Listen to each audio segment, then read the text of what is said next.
مولانا جلال الدین رومی رحمۃ اللہ علیہ نے فرمایا، انسان کو ہر دم اپنی حقیقت سے آگاہ رہنا چاہیے، ورنہ بعض لوگ اپنی حقیقت کو فراموش کر کے خدا بننے کی کوشش کرتے ہیں، جس کا نتیجہ خسارے کے سوا کچھ نہیں ہوتا۔ میں نے خدا سے کہا، میں تمہیں جاننے سے پہلے نہیں مرنا چاہتا۔ خدا نے جواب دیا، جو مجھے جان گیا وہ کبھی نہیں مرتا۔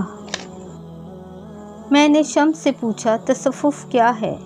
اس نے کہا، دل میں خوشی محسوس کرنا جب دکھ ظاہر ہو۔ مسجد رقص کرنے کی جگہ نہیں، مگر میں نے وہاں جہالت کو ناچتے دیکھا ہے۔ حقیقی سکون صرف اس وقت ملتا ہے جب آپ تنہائی میں خدا سے لو لگاتے ہیں۔ جس شخص نے اپنے راز کو اپنے تک محدود رکھا، وہ جلد کامیابی کی منزل تک پہنچے گا۔ لوگوں کو جانچنے کا کام تم نے سنبھال لیا، حالانہ کہ اعمال تولنے والا ترازو تو کہیں اور ہے۔ گزری ہوئی پاک ہستیوں کا ذکر باعث ثواب ہے اور گناہ گاروں کو عذاب سے رہائی دلاتا ہے۔